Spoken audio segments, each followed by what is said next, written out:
Բարև ձեզ հարգելի դիտողներ, YouTube-յանի Մալիքի եթերում զրուցելու եմ հանուն Հանրապետության կուսակցության փոխնախագահ քաղաքական հարցերով փորձագետ Ռուբեն Մեհրաբյանի հետ ցանկության դեպքում կարող եք բաժանորդագրվել YouTube-յանի Մալիքին։ Բարև ձեզ, պարոն Մեհրաբյան։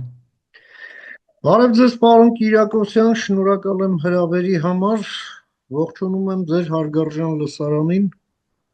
Շնորհակալություն, պարոն Մեհրաբյան, կառավարությունը տեղեկացրեց, որ տեղի ունեցել վարչապետ Փաշինյանի եւ պետքարտուղար Ռուբիոյի միջև հեռախոսազրույց,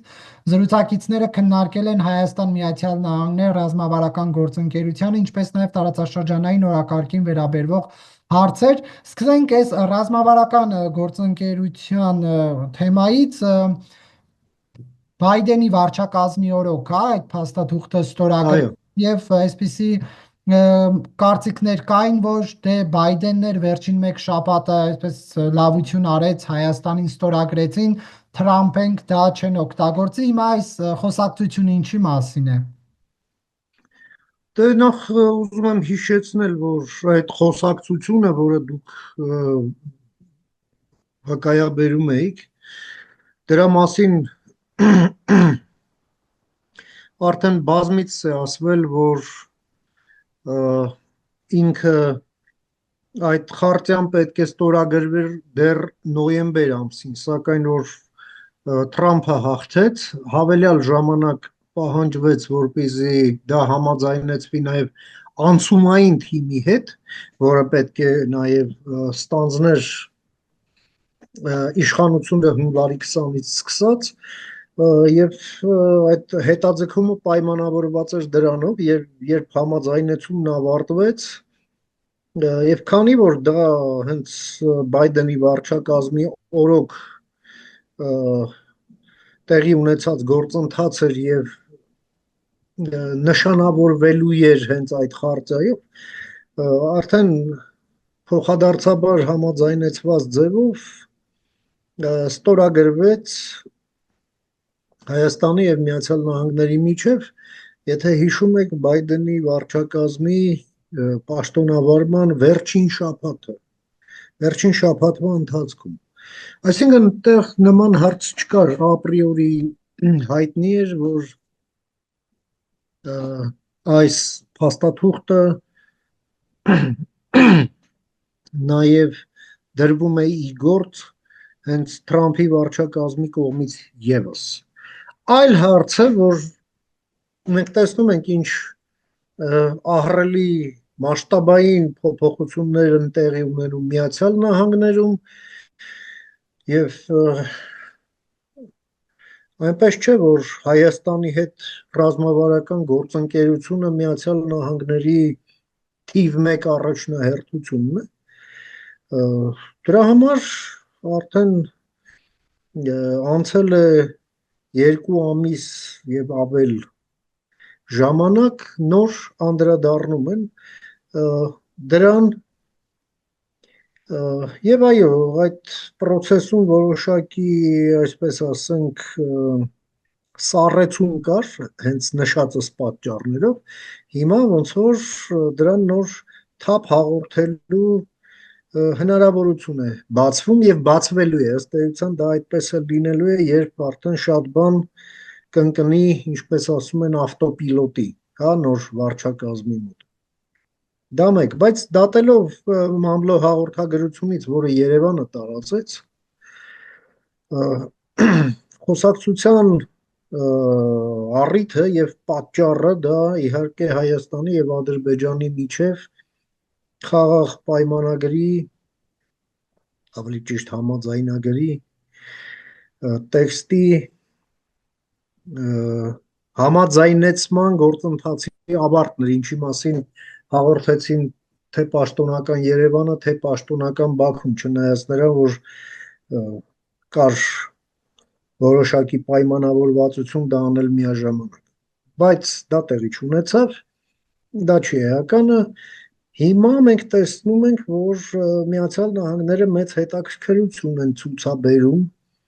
այս գործընթացին, ինչպես նաև այս գործընթացը վերջնականացնելուն, համենայն դեպս այդ մասին է վկայում Մարկո Ռուբիոյի արված հայտարարությունը հենց այդ համաձայնեցման ավարտի ազդարարումից անմիջապես հետո նաև Մայքլ Վոլցի հայտարարությունը դրա հետ կապված, նաև Մայքլ Վոլցի զանգը Բաքու եւ խոսակցությունը Հաջիևի հետ, նաև իր կողմից տարածված այդ հաղորդագրությունը, որը ըստ էության Բաքվի հասցեին բավականին այսպես կոշտ ձևակերպումներ է պարունակում եւ այս ամենը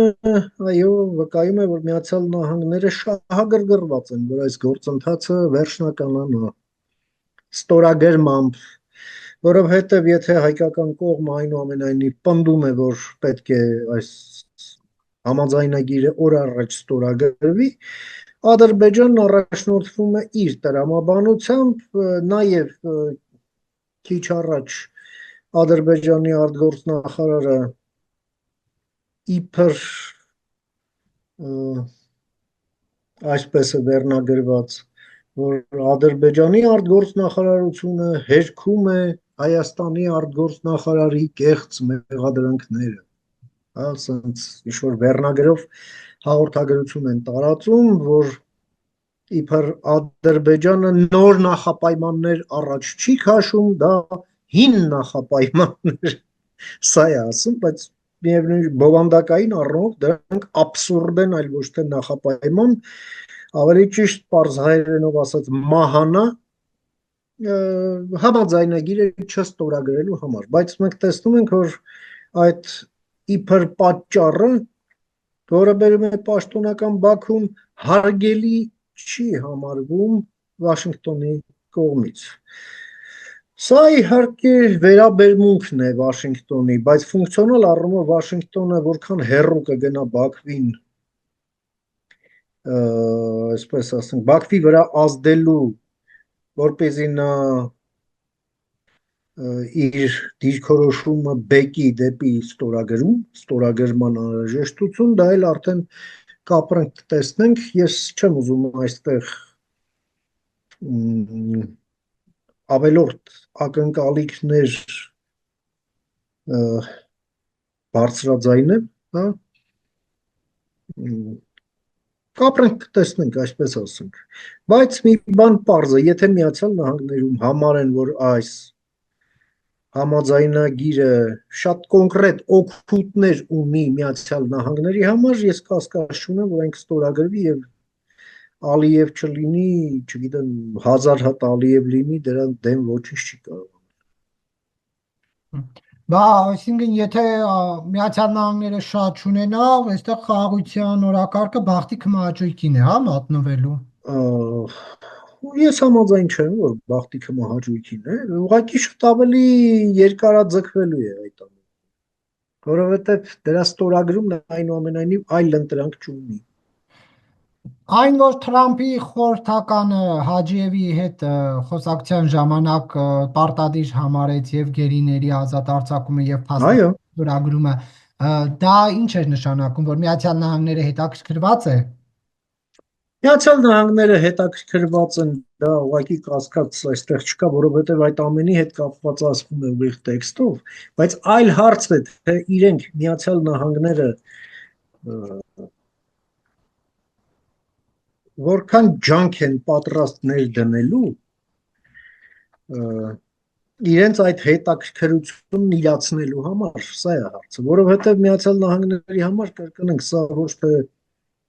ռազմավարական առաջնահերթություն է, ասենք այնպես, ինչպես օրինակ ռուս-ուկրաինական պատերազմի դադարեցումը, իդեպ ասեմ, որ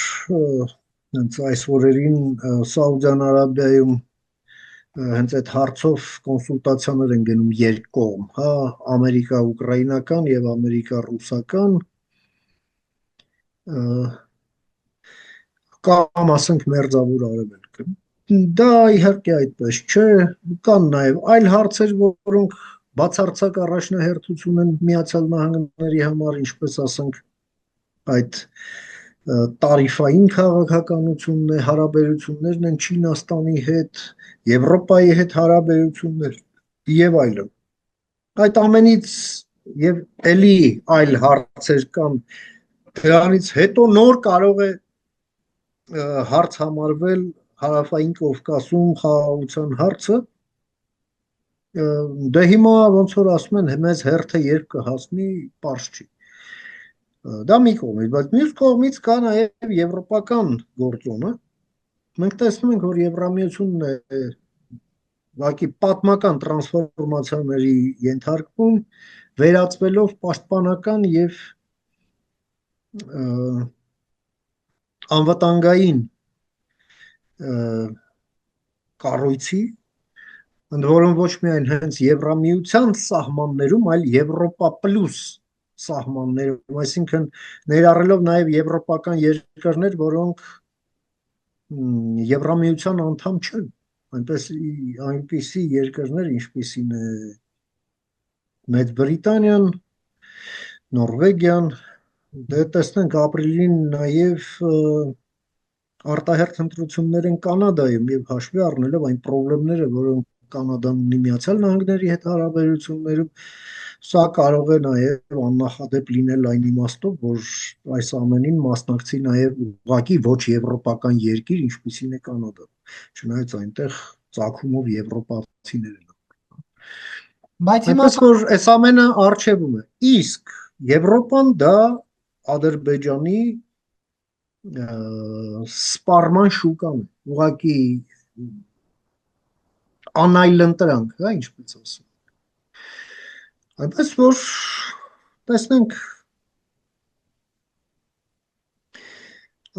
տեսնենք այս ամենը ավելի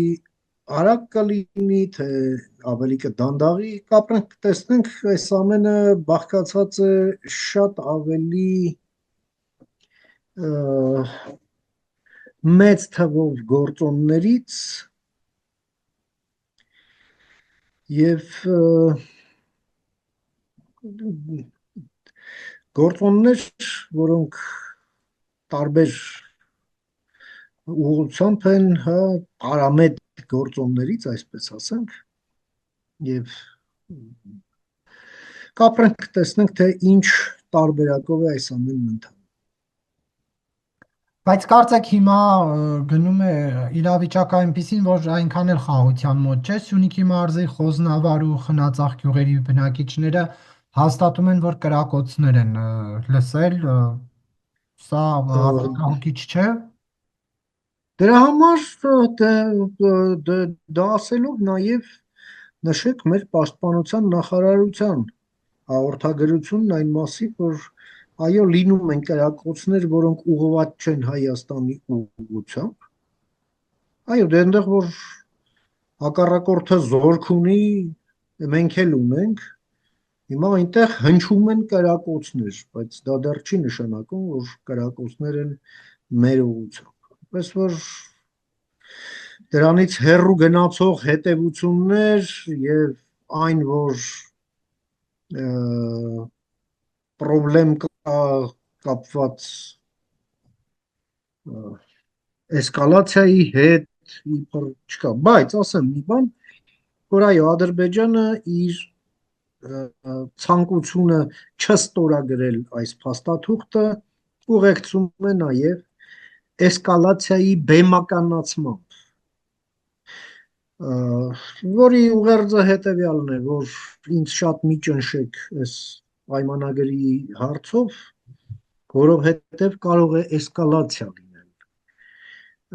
Ի վերջո Ադրբեջանը արևմուտքի հետ իր կոնտակտներում ինչ է ասում, ասում է դուք ինձ ինչու եք ճնշում այս պայմանագրի համար, որ ես պատերազմ չվարեմ Հայաստանի դեմ, ես չեմ պատրաստվում վարել պատերազմ Հայաստանի դեմ, բայց այս պայմանագիրը ստորագրելով ես մեծ լավություն եմ անելու հայեր, ես չեմ ուզում։ Հա, ձեր ասածն է, չեմ կռվի, բայց սա էլ չեմ անի։ Ես բաներ ունեմ ձեզանից ստանալու, սա կանեք, կանեմ, սա կանեք, նա կանեք, մարդու իրավունքներից չեք խոսա, չգիտեմ, ներդրումներ կանեք, ինձ էս կտակ, այն կտակ, աղը սա պակաս, մաղը սա պակաս, դա կանեք, հետո կխոսենք։ Պարզապես, որ ասում եք Պաշտպանության նախարարության տեղեկություններին հետևենք, 44-օրյա պատերազմի ժամանակ մենք տեսել ենք Պաշտպանության նախարարությունը մեզ ինչ տեղեկություններ տվեց ու վերջն արդյունքում ինչ եղավ։ Բայց հիմնական հարցս հետևյալ բան մեր Մի բան էլ ավելացնեմ, եվրոպացի դիտորդներն էլ ի վերջո մոնիթորինգ են իրականացնում, որ եթե լինի կրակոց ուղված Հայաստանի ուղղությամբ, ինձ թվում է, չի թվում, այլ վստահ եմ, դրան եվրոպացիները առնվազն կարձագանքեն։ Այդ չկա նման բան, դրա համար եւ տրամաբանությունն էլ է հուշում, որ Ադրբեջանում լավ հասկանում են իրական էսկալացիայի քաղաքական գինը, որը հաստատապես իրենց գրպանից պետք է տանից գրպանում այդքան, ասենք ասենք, քաղաքական վճարամիջոց չունեն։ Հետևաբար էսկալացիայի բեմականացում դա այն է, ինչ Ադրբեջանը կարող է անել եւ անում է այդ հայտարարություններով, ավելի ճիշտ ասեմ ձեզ, սա Ռուսաստանի քաղաքականությունն է, որը իրականացնում է աջ ձեռքով Ադրբեջանի միջոցով, ձախ ձեռքով Հայաստանում ռուսական 5-րդ Շարասյան եւ 6-րդ պալատի միջոցով։ Պարոն Մերաբյան, որ ասում եք Ալիևը արևմուտքին ասում է ինձ մի ճնշեք, բայց ով է արևմուտքից իրեն ճնշել, որ ինքն էլ ասում է մի ճնշեք։ Դե գիտեք, այս ճնշումը այնպես չի, որ ասենք մազերը խուզում եւ 15 սուտկա են տալիս։ Տես չի։ Ի վերջո այս 5 տասնյակից ավել երկրների ողջույնները, բաները, սրանք այսպես անուղակի հորդորներ են, այսպես ասենք, այդ ամենն անելու, որը հաստատապես հակոտնյա է Ադրբեջանի մամուլներին։ Մեկ, երկրորդն էլ իսկ կոնկրետ Միացյալ Նահանգների կողմից կա ճնշում։ Այլ հարց է, որ դա այն ուժի ճնշումը չէ, որ ասենք Ադրբեջանին այլ տարբերակ չթողի, բայց այդ ճնշումը կա։ Բրիտանիայի կողմից կա ճնշում, բայց կրկին էլի դա այն ճնշումը չէ, որը Ադրբեջանին այլ տարբերակ չի տալիս։ Պարոն Մերաբյան, այնուհանդերձ պաշտոնական Իրանը տեսնում է տարածաշրջանում էսկալացիայի վտանգ, այդ մասին հայտարարել է Հայաստան առաջին անգամ այցելած Իրանի արտգործնախարար Արաղչին, այնուհանդերձ եթե Իրանը տարածաշրջանում գերտերություն է եւ նման տեղեկություն է հայտնում, չեք կարծում, որ ինչ որ գործընթաց լինելու է այնուհանդերձ։ Տեսեք, խոսքը ինչի մասին է։ Քանի չկա խաղաղության պայմանագիր, հա, ապրիորի էսկալացիայի վտանգ միշտ կա։ Կա այսօր, կա վաղը, բայց դա ավելի մեծ չէ, քան ասենք կար 3։ Սրա մասին է խոսքը։ Եվ հավանականությունը այդ էսկալացիայի այնուամենայնիվ ցածր է։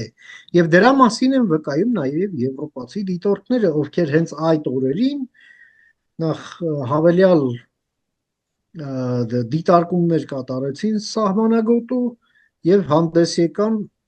հատուկ հայտարարությամբ դրա հետ կապված, որևէ արտառոց բան չկա։ Հետևաբար Իրանի արտգործնախարարն էլ նկատի ունի դա, բայց ոչ ավելի։ Կարող է իրավիճակը փոխվել, այո, կարող է։ Դե եւ կփոխվի, մենք դա կարձանագրենք։ Այս պահին ամենայն դեպս մենք ունենք դա այն ինչ ունենք։ Եվ այդ, կրկնեմ, այդ վտանգը կա, քանի խաղաղության պայմանագիրը չկա։ Այսինքն սա Հայաստանի իշխանության ձախողումներ էլի փաստորեն զիջումների գնով գնալ նախագծի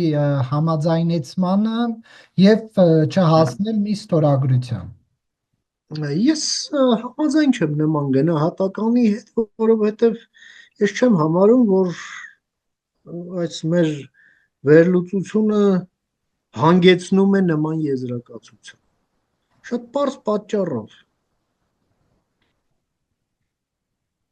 ամիսներ շարունակ այս երկու կետերի շուրջ տեղի էր ունենում դիվանագիտական պինգ-պոնգ, հա,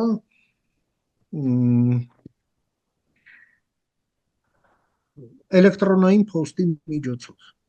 Հենց այս երկու կետերի շուրջ։ Եվ մենք տեսնում ենք Ադրբեջանը համառորեն իրենն էր պնդում, ինչ արեց Հայաստանը։ Ի վերջո գնալով նրան, որ հայտարարեց պաշտոնական Երևանը, որ այդ երկու կետն էլ համաձայնեցված է ադրբեջանական կողմի առաջարկների ընդունմամբ, հայկական կողմը փակեց այս գործընթացը եւ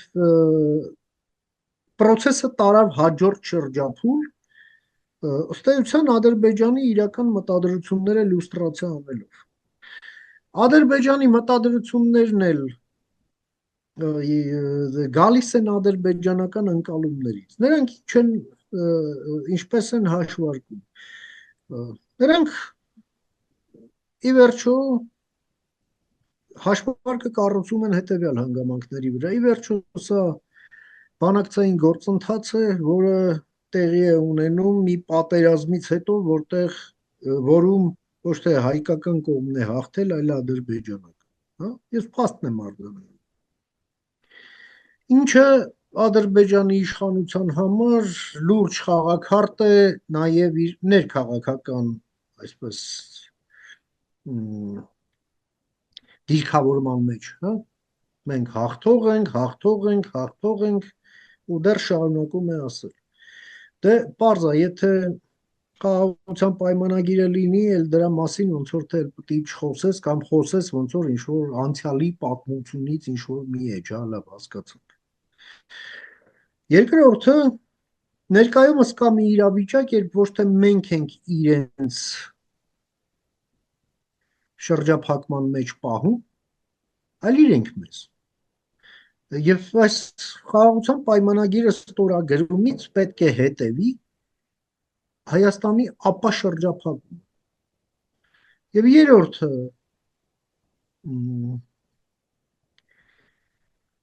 ադրբեջանական կողմը ունի ուժային առավելություն Հայաստանի նկատմամբ գրեթե եռապատիկ։ Եվ դա եւս օբյեկտիվ է, կա բնակչության թիվ, կա ածխաջրածնային պաշարներ եւ արտահանում, ինչը Ադրբեջանը օգտագործում է որպես հավելյալ գործոն ընդդեմ Հայաստանի, այր ուժային առավելություն։ Այսինքն եթե եղավ խաղաղության պայմանագիր, ինքը դա էլ չպետք է անի։ Հիմա իրենց մոտ այսպես ընկալումը հետևյալն է, ընկալումն այն չէ, որ դե գիտեք ինչ, ցանկացած X երկիր, երբ ունի Y հարևան, ապա նորման այն է, երբ կա նորմալ հարաբերություններ եւ չկա կոնֆլիկտ, հա, կա խաղաղություն։ Բայց Ադրբեջանը համարում է, որ ինքը այս պայմանագիրը ստորագրելով Հայաստանի հետ, Հայաստանին լավություն է անելու։ Ու հիմա հարց է տալիս, ասում է, բա մենք ինչ ունենք դրա մեջ։ Ասենք Ադրբեջանը նորմային վերադարձի համար ուզում է ինչ-որ մեջը նաև հավելյալ բան ունենալ։ Որում ինչ-որ բաներ, որում նա չի ունենալու է։ Հիմա ժամանակ է պետք, որ ադրբեջանցիները համոզվեն, որ դա այդպես է, որ իրենք չեն ստանալու այն հավելյալ բաները, որոնք իրենց չի հասնում, եւ գան այս մտքի։ Դե կամ էլ իրենց, ասենք, ավելի կարճ ժամանակահատվածում ուղղակի ստիպելով վերեն այդ ընկալումը, դե դա էլ արդեն կապրենք տեսնենք, անում են թե չեն անում։ Ով կարող է հայկական կողմը դրանով իսկ հարուցեց այս process-ը։ Ամենայն դեպս մենք տեսնում ենք Միացյալ Նահանգների ակտիվությունը եւ ճնշումների հավելյալ ճնշումները Ադրբեջանի վրա։ Մենք տեսնում ենք նաեւ Ֆրանսիայի դիրքորոշումը։ Այո, եւ որպեսի Ադրբեջանը եւս մեկ անգամ էլ մտածի արժի ոտնձգություններ անել ընդդեմ Հայաստանի, թե ոչ, Ադրբեջանի այդ էնտուզիազմն էլ չեզոքացնելու համար էլ այո Հայաստանը զինվում է եւ զինվելու է։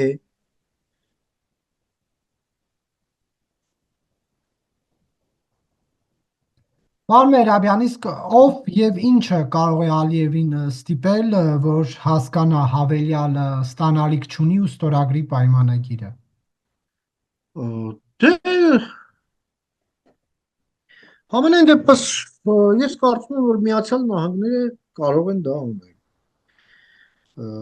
Որոշ ժամանակ անց դա կարող է անել նաև Եվրամիությունը, որովհետև Ադրբեջանի եկամուտները պայմանավորված են Եվրամիության հետ իր հարաբերություններով, ում հետ Ադրբեջանը էներգետիկ ոլորտում գործընկեր է։ Եվ եթե Ադրբեջանը, այսպես ասենք, գծերից դուրս է գալիս, ապա զրկվում է այդ գործընկերության բոլոր պտուղներից, այդ թվում իր բոլոր կուտակած նավթադոլարների կամ նավթաևրոների առյուծի բաժնից եւ դրա հեռանկարներից։ Մենք տեսնում ենք, որ եվրոպացիներն էլ Եվրոպայում Ադրբեջանը ունի շատ վատ համբավ, չնայած այնուամենայնիվ մնում է դժվար, բայց գործընկեր, դե կարող է դա էլ չունենա, եթե եվրոպացիները մանավանդ եվրոպական քաղաքականության մեջ, այսպես ասենք, ռազմավարական մտածողության չափաբաժինը էապես մեծանում է հաշվի առնելով այն տրանսֆորմացիաները, որոնք տեղի են ունենում Եվրոպայում եւ Եվրոպային անհրաժեշտ է ելք դեպի կենտրոնական Ասիա, ընդ որում ելք, որը չի անցնում ոչ Իրանով, ոչ Չինաստանով, ոչ Ռուսաստանով, այդ ելքը միայն Ադրբեջանն է։ Եվ մի հանգամանք եւս, Թուրքիայում եւս կա տրամադրվածություն այս պայմանագիրը ստորագրելու, այնուամենայնիվ, որովհետև Թուրքիայի համար եւս անհրաժեշտ է ելք դեպի կենտրոնական Ասիա։ Եվ Թուրքիան մենք տեսնում ենք փորձում է իր շահերը ներդաշնակեցնել եվրոպական շահերի հետ, իսկ եվրոպացիներն էլ մենք տեսնում ենք, որ նախ Ղազախստանի, Ուզբեկստանի հետ ռազմավարական գործընկերության մակարդակի հարաբերություններ են հաստատում։ Նույն Ֆրանսիան, Բրիտանիան, Գերմանիան, որովհետև այո, այս տեխնոլոգիական անցման համար անհրաժեշտ են որոշակի բնական պաշարներ, էներգետիկ անցման համար եւս,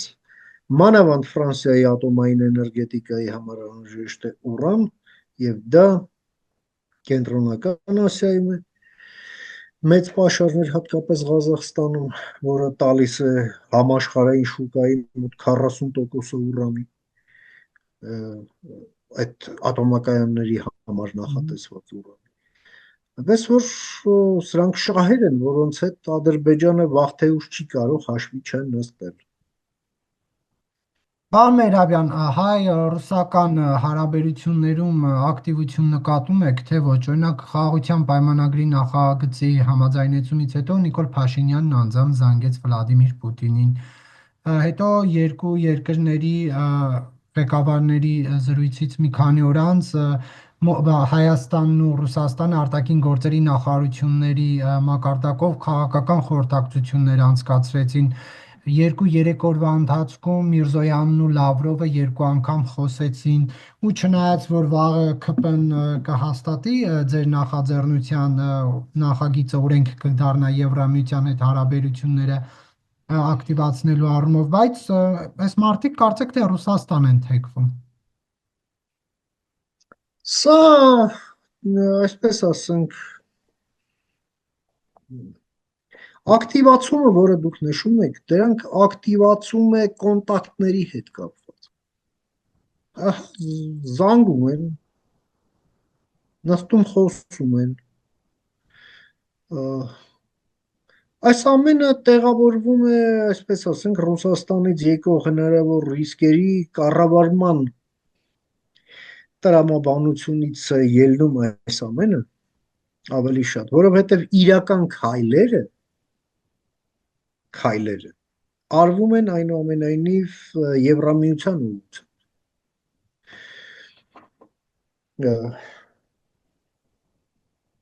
Ի վերջո, այո, ընդունվում է օրենք,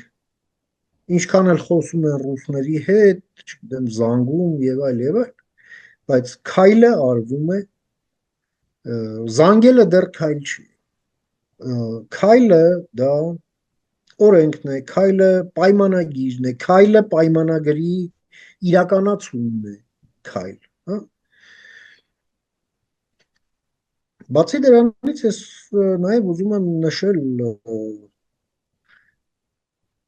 երկուշաբթի օրը Եվրոինտեգրման հանձնաժողովում այդ քննարկման շրջանակներում կառավարության դիրքորոշումը ներկայացնող Պարույր Հովհաննիսյանի հայտարարությունը չափազանց կարևոր, որը կարծեք թե մեծ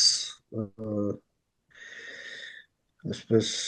արձագանքի Հայաստանի ներսում չի արժանանում, դա այն է, որ պաշտպանության եւ անվտանգության ոլորտներում Հայաստանի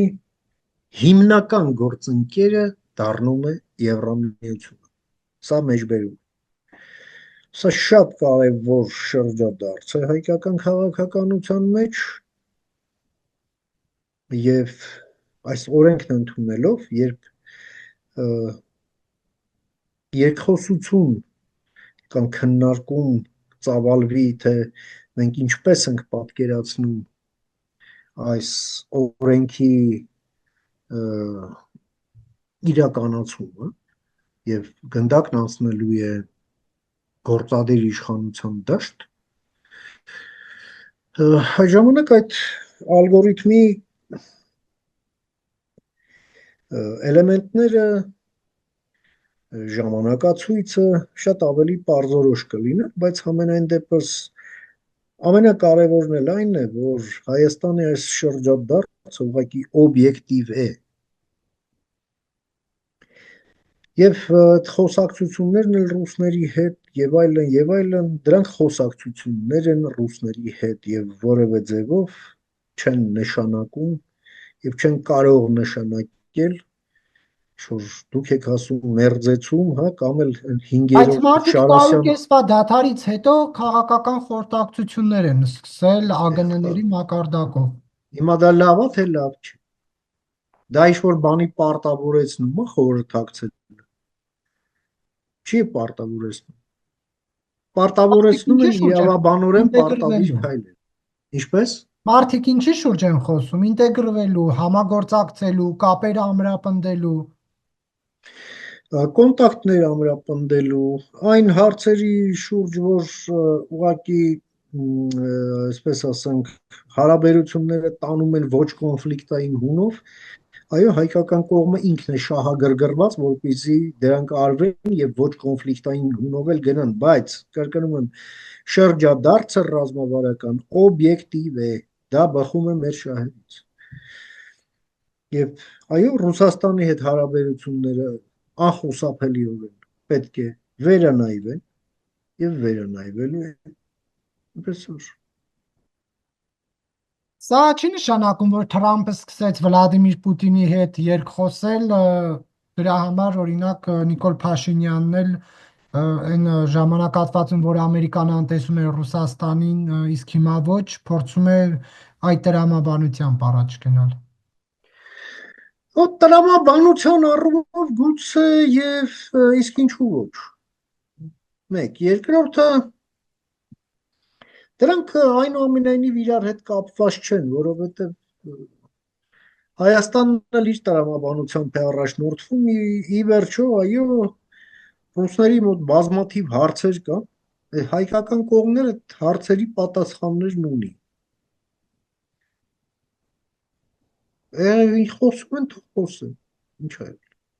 Բայց մյուս կողմից էլ ես ուզում եմ ասել, որ այդ խոսակցությունները միևնույն է ոչինչ չեն փոխել։ Ռուսաստանը շարունակում է իր հիբրիդային պատերազմն ընդդեմ Հայաստանի եւ շարունակելու է, քանի ունի դրա կարողությունը, իսկ եւ քանի Հայաստանում ունի